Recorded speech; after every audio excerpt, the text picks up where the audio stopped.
चलिए दोस्तों उसी श्रृंखला को आगे की ओर बढ़ाते हैं और अब कुछ अन्य जो बचे हुए चर्चित साहित्यकार हैं उनकी बात करते हैं।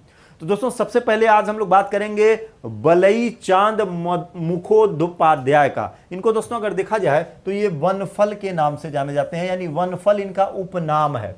तो वलई चांद मुखोपाध्याय, क्या वलई चांद मुखोपाध्याय दोस्तों ये उपनाम इनका वनफल है। ध्यान रखना आपके एग्जाम में तो कई बार ये पूछा हुआ है कि निम्नलिखित में से किस साहित्यकार को, बिहार के किस साहित्यकार को हम लोग वनफल के नाम से जानते हैं, या निम्नलिखित में से किस साहित्यकार का उपनाम वनफल है। तो ध्यान रखना वलई चांद मुखोपाध्याय का दोस्तों उपनाम होता है वनफल, यानी इनके नाम में ही पहला प्रश्न बन जाता है और ये आपके एग्जाम में लगातार पूछा है, ये ध्यान में लेकर के चलना है। इनको अगर देखा जाए दोस्तों तो ये बांग्ला भाषा के साहित्यकार थे, यानी ये बांग्ला भाषा से जुड़े हुए थे और इनका जन्म दोस्तों 1889 में, ध्यान रखिएगा 1889 में पूर्णिया जिला। अब ये दोस्तों ये जहां पर इनका जन्म हुआ था पूर्णिया जिला, ये मनिहारी गांव कहलाता था और ये मनिहारी गांव दोस्तों अब वर्तमान में कटिहार में है। कहां पर है? कटिहार में। तो जन्म के समय दोस्तों ये पूर्णिया रियासत का क्षेत्र हुआ करता था, जहां पर इनका जन्म हुआ ये पूर्णिया रियासत का क्षेत्र हुआ करता था 1899 में। लेकिन अब ध्यान रखिएगा दोस्तों अब कटिहार के अंदर होता है, मनिहारी गांव में इनका जन्म हुआ था। इन्होंने साहित्य सृजन में दोस्तों वनफूल उपनाम से ही साहित्य का सृजन किया था। तो ये वनफूल दोस्तों उपनाम हो जाता है, ये ध्यान लेके चलना है। वनफूल इनका उपनाम है, वनफल नहीं दोस्तों, यहां पर भी थोड़ा सा एडिट कर देंगे वनफूल। ये दोस्तों वनफूल क्या हो जाएगा? ये इनका उपनाम हो जाता है। तो इसी उपनाम से इन्होंने साहित्य की रचनाएं की। बांग्ला भाषा के साहित्यकारों के लिए दोस्तों इनका नाम विशेष रूप से महत्व रखता है, यानी बिहार में दोस्तों बांग्ला भाषा को आगे की ओर बढ़ाया था। तो वनफूल वलई चांद मुखोपाध्याय का नाम ये ध्यान रखना है। क्लियर? चलो दोस्तों आगे बढ़ते हैं और अगले प्रमुख साहित्यकार को पकड़ा जाए तो ये दोस्तों अगले प्रमुख साहित्यकार की अगर हम लोग बात करेंगे तो राहुल सांस्कृत्यायन। क्या? राहुल सांस्कृत्यायन। दोस्तों राहुल सांस्कृत्यायन को अगर हम लोग देखेंगे तो इनका जो जन्म है 1814, ये दोस्तों इनका जन्म हुआ था, यानी इनके जन्म की अगर हम लोग बात करते हैं तो इनका जन्म दोस्तों आजमगढ़ में हुआ था। इनका जन्म कहां पर हुआ था? आजमगढ़ में। ये ध्यान में लेकर के चलना है, 1814 नहीं दोस्तों 1914। तो इनका जन्म आजमगढ़ में हुआ था। इनके जन्म की अगर हम लोग बात करेंगे तो इनका जन्म क्षेत्र कहां से है? ये आजमगढ़ से है।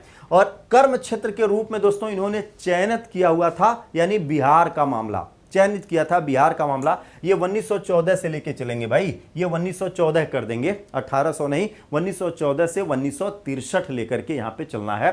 तो दोस्तों राहुल सांस्कृत्यायन को अगर देखेंगे तो ये लेखक, साधक, दार्शनिक, घुमक्कड़ इन सभी के लिए जाने जाते हैं और अपने संस्कृति का प्रचार प्रसार करने के लिए दोस्तों विदेशों तक इन्होंने भ्रमण किया था।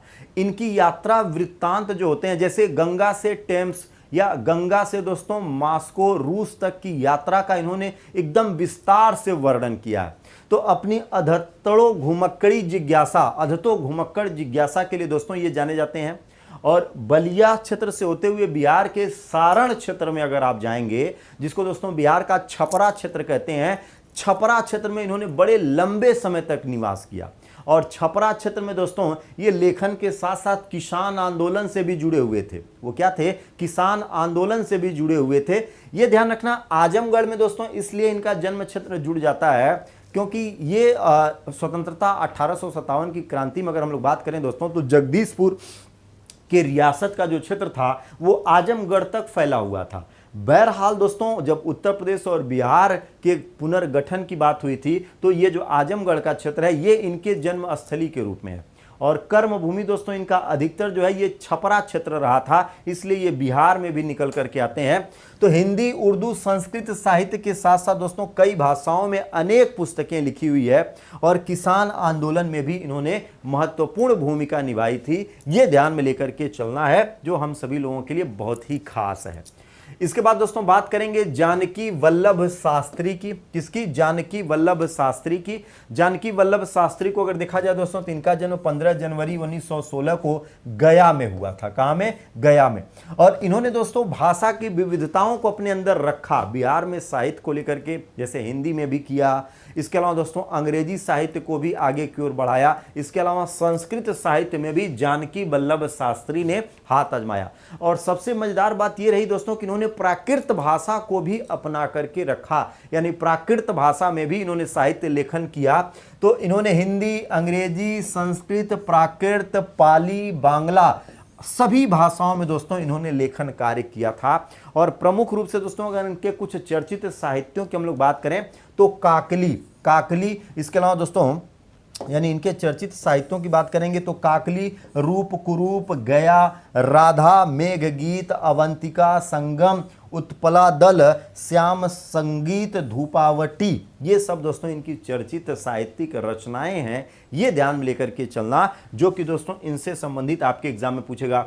इनके अलावा दोस्तों इन्होंने गद्य में भी बहुत ढेर सारी रचनाएं की हैं और खास करके दोस्तों साहित्य के आलोचना क्षेत्र में, गद्य क्षेत्र में इन्होंने महत्वपूर्ण भूमिका निभाई। तो आलोचना, इसके अलावा साहित्य दर्शन, चिंता, हास, श्रमी प्रस्थ साहित्य, हंस, बुलावा, मन की बात। दोस्तों ध्यान रखिएगा, ये मन की बात का पहला वर्णन इन्हीं के साहित्यों में मिलता है। मन की बात का जो पहला वर्णन है ये इन्हीं के साहित्यों में मिलता है। और कई पुरस्कार भी इनको मिला हुआ है दोस्तों, बिहार शासन, उत्तर प्रदेश शासन, चैम्बर ऑफ नॉर्थ बिहार आदि पुरस्कारों से इनको सम्मानित किया गया है। ये ध्यान में लेके चलेंगे, जो यहाँ से दोस्तों बहुत ही खास होंगे, सावधानी के साथ। इसके बाद दोस्तों केदारनाथ मिश्र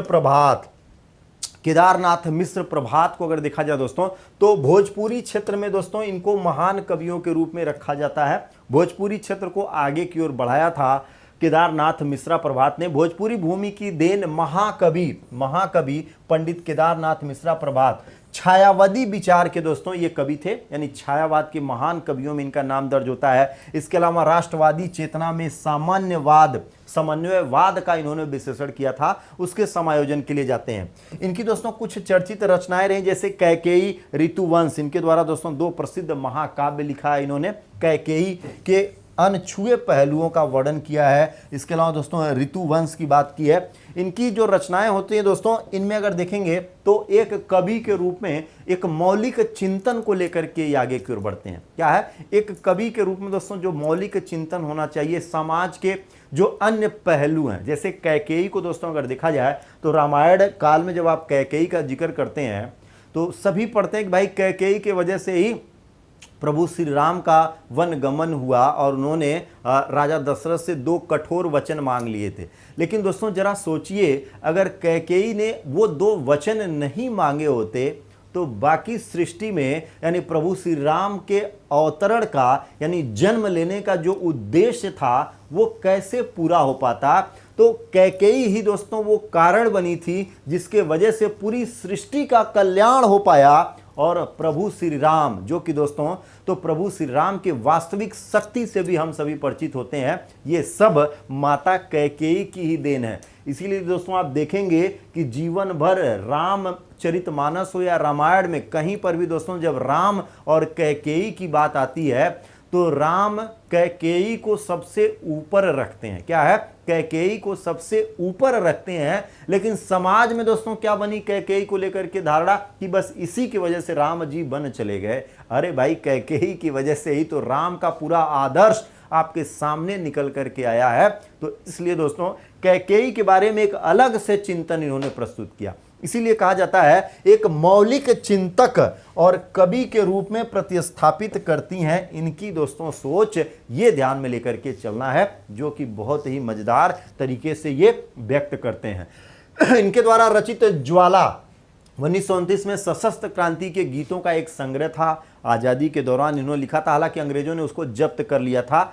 2 अप्रैल 1984 को दोस्तों इनका देहांत हुआ था, देहवासन हुआ था। तो ये बिहार के महान साहित्यकारों में अपना नाम दर्ज करते हैं। ये ध्यान में लेकर के चलना, जो हम सभी लोगों के लिए दोस्तों बहुत ही खास होता है। इसके अलावा दोस्तों गोपाल सिंह नेपाली, क्या? गोपाल सिंह नेपाली को अगर देखेंगे तो इनका जन्म दोस्तों बेतिया यानी पश्चिमी चंपारण में हुआ था, यह भी छायावादी कवियों के लिए थे। और इन्होंने दोस्तों बॉलीवुड के लिए बहुत ढेर सारे गीत लिखे हैं, इन्होंने बॉलीवुड के लिए बहुत ढेर सारे गीत लिखे हैं। इसके अलावा नेपाली समुदाय के बारे में भी दोस्तों इन्होंने बहुत ढेर सारी रचनाएं करी हुई है जो नेपाली गीतों से भी जुड़ा हुआ है। तो गोपाल सिंह नेपाली का ये मामला ध्यान में लेकर के चलना है, जो बिहार के दोस्तों प्रसिद्ध साहित्यकार। और सबसे इंपॉर्टेंट दोस्तों रामधारी सिंह दिनकर, रामधारी सिंह दिनकर दोस्तों, इनका जन्म अगर देखेंगे तो मुंगेर जिला में दोस्तों, यानी इनका संबंध अगर देखेंगे तो इनका संबंध दोस्तों मुंगेर जिला से होता है, यानी मुंगेर जिला से इनका संबंध है। और इन्होंने दोस्तों बहुत ढेर सारी रचनाएं की हैं, और इन रचनाओं में दोस्तों पुस्तक बारदोली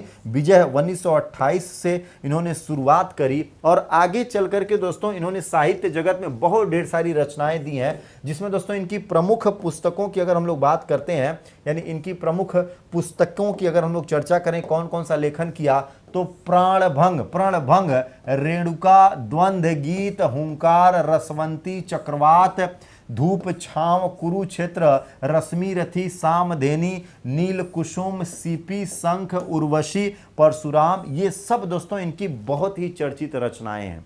जिसमें दोस्तों रश्मि रथी, जिसमें अंगराज कर्ण को इन्होंने एक ऐसे नजरिए से देखा जो कि महाभारत काल में दोस्तों एक नायक की छवि लेकर के उभरता है, तो ये संभव हो पाया था रश्मि रथी यानी दोस्तों दिनकर के माध्यम से। ये ध्यान में लेकर के चलना है, जो कि हम लोगों के लिए दोस्तों बहुत ही खास रहेगा। 3 बार दोस्तों राज्यसभा के लिए नामांकित हुए। इसके अलावा इनको राष्ट्र कवि के तगमे से भी संबोधित किया गया, राष्ट्र कवि के नाम से भी दोस्तों राष्ट्र कवि की उपाधि भी इनको दी गई 1960 में। और 1972 में दोस्तों उर्वशी के लिए इनको ज्ञानपीठ पुरस्कार से भी सम्मानित किया गया था। तो उर्वशी भी इनकी क्या है, बहुत ही महत्वपूर्ण रचना होती है, ये ध्यान में लेकर के चलना, जो हम सभी लोगों के लिए दोस्तों बहुत ही खास होगी।